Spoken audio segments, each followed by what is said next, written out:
Hello there, Metric 20K4. I hope that you guys are good and everything is going well in your studies. Right. So today, join me for the continuation of our lesson on number pattern sequences and series. So we've already done with the sequences and series part, which was on lesson 1 and lesson 2. So now lesson 3, we are dealing with sigma notation. Right. So if you have never heard of such a word, don't be alarmed. By the time you finish this video, you will be knowing exactly what it is, right? So now let us look at what is sigma notation. So sigma notation is just a symbol that slightly looks like an E, right? So this is the sigma notation, right? So what is the sigma notation used for, right? So a sigma notation is simply a symbol that is used for summing a series, right? So this sigma notation is just a short form for summing up a series, right? So for example, let us say that you have n, you have k is equals to 1. So let's say tk, right? So this would be equals to T1 plus T2 plus T3 and so on up to term n, right? So how do we know this? So the sigma notation simply says that, all right, so the sum of tk, so you see there's a k here and this k is equals to 1. So that will mean that from k is equals to 1 up until n, so up until n terms. So that is why we have T1 plus T2 plus T3 up until Tn, because we don't know up until what number of terms we are summing up here. So how do you know where do we start? So it means that we are summing the number of terms from k is equals to 1 up until n. So this is where the first number starts and this is where it ends, right? So please note this, right? So if you don't understand, just let us do a little example there. So for example, let us say that we are given a situation like this. We're given a situation like this. We have 5k minus 3. We have k is equals to 1 up until 7, right?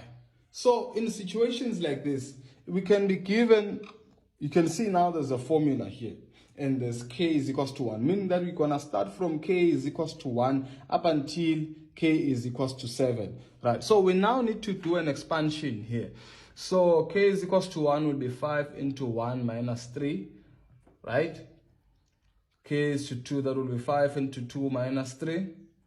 K is to 3, that will be 5 into 3 minus 3. So 5 times 1, that is 5, minus 3, that is 2. 5 times 2, that is 10, minus 3, that is 7.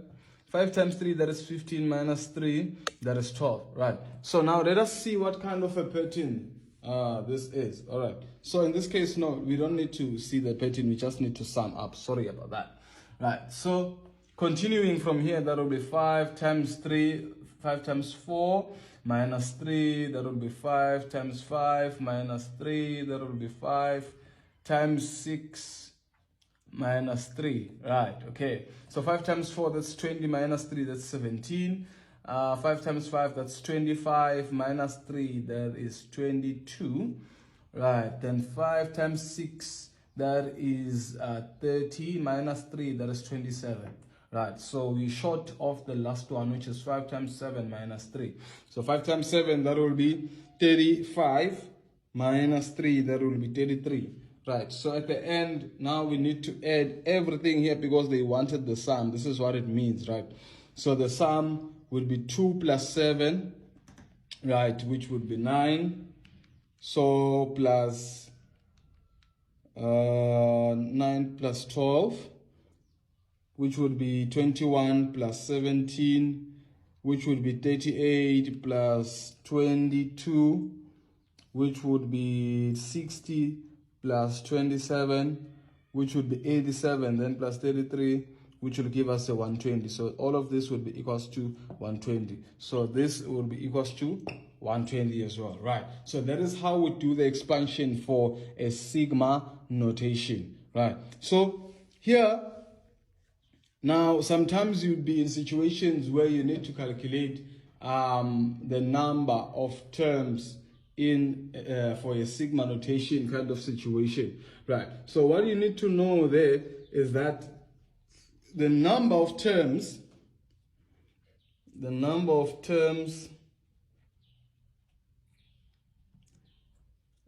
is actually equals to top minus bottom plus 1, right? So what will be the top part? The top part would be this one here. What will be the bottom part? It will be this one here. Then you minus that plus 1, right? I hope that makes sense. So for example, if we have k is equals to this here, k is equals to 1 up until 7. For us to get how many number of terms are in this situation, you'd actually say number of terms is equals to top, which is 7, minus bottom, which is 1 plus 1. So 7 minus 1, that will be 6 plus 1, that will be 7. So to confirm that the number of terms here, it's 1, 2, 3, 4, 5, 6, 7. So you can see that we're getting a 7. So that is how you calculate the number of terms, right? So there are many situations when it comes to sigma notation that you can be given. In other terms, you might not be given a formula like this. Maybe you might be given a series, then you need to come up with a formula and now use the sigma notation, right? So from there, it will be me just doing different examples of past papers so that you guys get to understand more what the sigma notation is about, right? So, but basically, for you to just grasp and understand what sigma notation is all about, then this will be the end of our lesson. Thank you. I hope that this was very useful. Please make sure that you don't forget to subscribe on our YouTube channel at Tutorials, right? Please make sure you also share with others so that they can also get the same information that you're getting. And lastly, please make sure that you follow us on all our social media platforms, on Facebook, Twitter, your TikTok. So please make sure that you follow us and subscribe. Thank you very much. I hope that this was very useful. Enjoy the rest of your day.